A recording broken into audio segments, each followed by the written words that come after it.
قرآن عظیم الشان کې الله رب العزت فرمای الحج اشهر معلومات، دا حج د پاره معلوم میاشتې دي، مقرر میاشتې دي. حج چون کې ډیر افضل ترین عبادت دی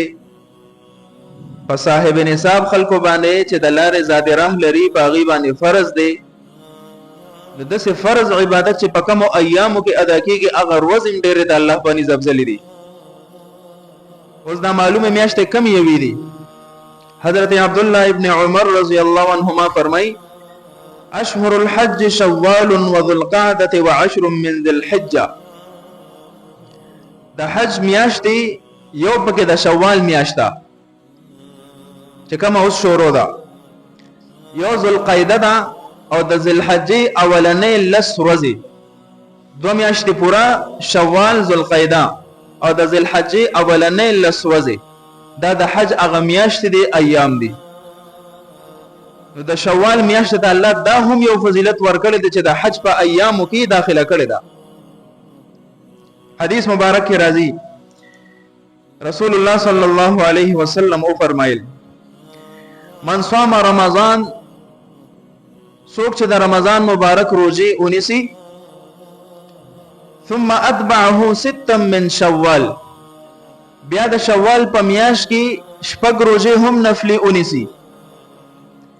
کان کصيام الدهر، نو دته الله رب العزت د شپږ روزو په برکت سره د ټول کال د روزو اجر ورکړي. نفلی روزي دي خو اجر الله رب العزت ډیر زیاتې خلي. او څنګه په شپږ روزو باندې د ټول کال د روزو اجر څنګه دی؟ مرقات کې مولا علی قاری رحمه الله د دې وجه لیکلی ده او روایتو کې نسائی ابن خزیمه او طحاوی معتبرات دي. پاره کې د نبی کریم صلی الله علیه وسلم حدیث هم بدی مسله موجود دی چې په شپږ روزي څنګه د پورا کال د اجر برابر ګرځي. نو د نبی علیہ السلام فرمان دی صيام شهر رمضان بعشرة اشهر، د رمضان روزي نیول، نو دا یو میاش روزه چې څوک ونیسي نو گویا د په عمل نامه کې د لسو میاشتو د روزو اجر ولیکل شي، یو په لس ملاویږي. دا د کم ځای نه ثابته ده، د قران کریم یو مسلم قانون دی من جاء بالحسنه فله عشر امثالها. الله رب العزت فرمایي چې څوک یو نیکیو کی نو یو په لس د په عمل نامه کې ولیکل شي، بعشره امثالها، دا غنه کې لس چند ولیکل شي. ومن جاء بالسيئه، د الله د رحم تدلته مشاهده کول شي، او څوک چې یو ګناه وکي فلا يجزى الا مثلها، د په عمل نامه کې صرف دک یو ګناه ولیکل شي، هغه توبه وستاغم ختم شي. نیکی یو پلس ګناه یو په یو، دا د الله د رحم هغه مشاهده چې موږ تاسو په خپل سترګو کولی شو. نو دا قانون دی چې یو نیکی دا په لسو حسابيږي، نو د یو میاش روزي نیول گویا چې د لسو میاشتو روزي دا په عمل نامه کې ولیکل شي. نو لسو میاشتو روزو تعداد ورځې څومره راځي؟ 300 ورځې راځي، 300. چې بیا پس انسان د شوال شپږ روزي ونیسي نو چیله چې 10 کې ضرب ورکې 60 راځي، دو میاشتې دغه شوي او یعنی 60 ورځې شوي. نو 300 ورځې هغه د رمضان په وجه باندې او 60 ورځې دا 360 د پورا کال روزي تیرا لیکنه په دغه وجه باندې د امت مسلمه باندې د شفقت په بنیاد چې زمونږ استاد عمر هم ډیر لګوي،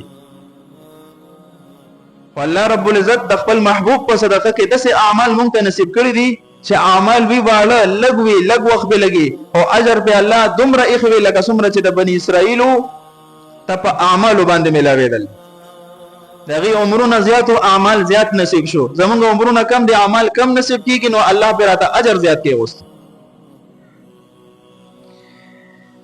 نو فذلک صيام سنه، نو دا ګویا ټول کار روزي د اونې ولې چې د انسان صحت وي واستطاعت وي کوشش وکړو دا روزي نیول مستحب دي. ښا مستحب سبانا کو انسان روزي اونیسی دا شپږ د شوال نو اجر دې ثواب دې په کو سو کې اونیسی اس قسم ګناه نشتا، اس قسم سوال اعتراض تان تشنین نشتا، نیولو کې اجر دا روزي سو اونیسی او کو وینې نسی اس قسم ګناه نشتا. مستحب دی بھائی مستحب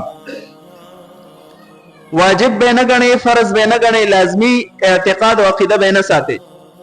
حدیث کې راځي د طبرانی روایت ته ابن عمر رضی الله عنهما راوي دي چې نبی علیہ السلام فرمایل من صام رمضان واتبعه ستا من شوال د رمضان روزي سو کو نسی ورپسې په شوال کې شپږ روزي نفلی ونیسی خرج من ذنوبه كيوم ولدته امه نو الله په خپل فضل د ګناهونو نه داسې پاک کی گویا چې نن دا د مور د خېټه نه پیدا شو او د ګناه نه پاک دی او ګوره دا ځین کې واشه چې په ذمه د ګوره د بنده حق نه په دې روزو باندې د بنده حقوق نه معاف کیږي د بنده حق به ادا کوي د چا در باندې قرض دی د خويندو حق پاتې دی وغیرہ وغیرہ چا سره چې د سم معاملات او دغه حقوق پتا باندې پاتې دي نو د دې ودا مطلب نه چې دا روزيونی سبا ټول معاف شو حقوق الله بغیر د ادایګۍ نه معاف کیږي یا دا چې صاحب حق درته معاف کی